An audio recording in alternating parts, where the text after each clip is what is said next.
اب آپ یہ بتائیں کہ گرمی دانے انسانی جسم کے کن حصوں کو زیادہ افیکٹ کرتے ہیں؟ یا بعض اوقات لوگ بارش میں نہاتے ہیں تو ان میں بھی دانے نکل آتے ہیں، نہروں میں نہاتے ہیں ان میں بھی یہ کیفیت پیدا ہوتی ہے، یا بار بار نہانے سے کیا اس میں کمی واقع ہو سکتی ہے؟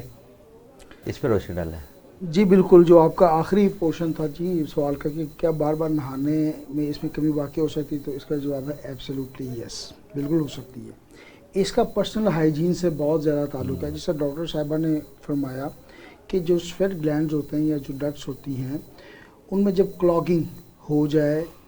یا وہ جام ہو جائے، اگر میں اردو میں اس کو کلاگنگ کو جام ہو جائیں یا رکاوٹ جم جائیں، اسٹور ہو جائیں تو ظاہر ہے پھر وہاں پہ وہ جو سویٹنگ ہے وہ نہیں ہو پاتی، یا وہاں پہ جو سویٹ موجود ہوتا ہے وہ رہ جاتا ہے، اس کی وجہ سے فنگس انفیکشن اور اس قسم کے معاملات ہوتے ہیں۔ تو آتے ہیں آپ کے سوال کے ابتدائی حصے کی طرف کہ جی کون کون سے حصوں میں زیادہ ہوتا ہے۔ دیکھیں جی نارملی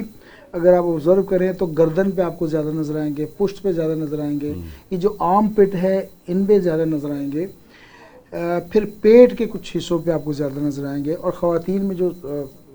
ایریا ہے، جو چیسٹ ایریا ہے، اس میں زیادہ نظر آئیں گے۔ اس کی وجوہات پہ میں آتا ہوں کہ کیوں۔ اچھا بیسیکلی فلاسفی اس میں کیا ہے، اور یہ وائی کہ ہیومیڈیٹی میں یہ پسینہ آتا ہے، اس سے گرمی دانے یا پرکلی ہیٹ بنتے ہیں، یا ہم اس کو ہیٹ ریشز کا نام بھی میڈیکل کی لینگویج میں دیتے ہیں، اور عرف عام میں اردو میں یا پنجابی میں ہم لوکل لینگویج میں اس کو پت کہتے ہیں۔ بیسیکلی یہ پت کا لفظ میں صرف اپنے ناظرین کی انڈرسٹینڈنگ کے لیے استعمال کر رہا ہوں، ادروائز تو اس کو ہم پرکلی ہیٹ کا نام دیتے ہیں، یہ ہیٹ ریشز کا نام جو میڈیکل ٹرمنالوجی میں آتا ہے۔ Coming back to your point اور مائی پوائنٹ کہ جی یہ مخصوص حصوں میں کیوں بنتے ہیں، اور بعض اوقات آپ کے تھائز جو ہیں میل فیمیل کوئی ان کے تھائز میں یہ زیادہ مطلب تعداد میں بنتا ہے۔ ہوتا کیا ہے کہ جب ہیومیڈیٹی ہوتی ہے تو آلریڈی ہوا میں نمی کا تناسب بہت زیادہ بڑھ جاتا ہے۔ اچھا اس سے ہوتا ہے کہ سویٹ جو ہے وہ وائپریٹ نہیں ہو پاتا، وہ جذب نہیں ہو پا رہا ہوتا ہوا میں، تو اس وجہ سے وہ پسینے کے رہتے ہیں اس میں۔ جب اس کو گندگی ملتی ہے تو وہ کلاگنگ کی وجہ سے وہ جو مسام ہے وہ بند ہوتے ہیں، تو اس جگہ پہ فنگس انفیکشن اور وہ ڈیولپ ہونا سٹارٹ ہو جاتے ہیں۔ تو بیسیکلی یہ ایک ڈیزیز نہیں ہے، یہ ایک ریئیکشن ہے سکن کا۔ جس طرح ڈاکٹر صاحبہ نے فرمایا میری بہن نے کہ ہمارے باڈی میں ایک نظام موجود ہے جو پروٹیکٹ کرتا ہے، اس طرح سکن کا ایک اپنا نظام موجود ہے، اس کو گرم ٹھنڈا ملے گا یا کوئی ریئیکشن آئے گا تو وہ ریئیکٹ کرے گا۔ ریئیکشن کے طور پہ وہ ریشز بن جاتے ہیں، بمپس بن جاتے ہیں،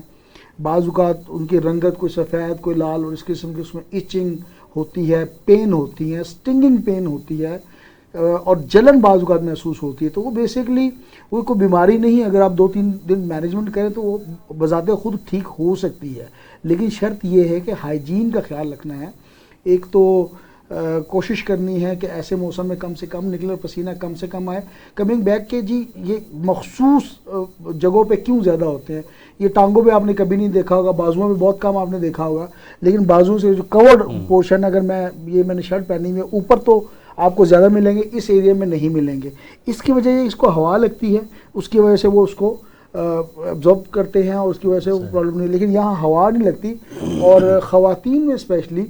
کچھ انڈر گارمنٹس پہنتی ہیں تو وہ جو چیسٹ ایریا ہے اس میں یہ پرابلم اسی وجہ سے زیادہ ہوتا ہے کہ وہاں سے ہوا کا گزر نہیں ہو پاتا، تو وہ جو سویٹ ہے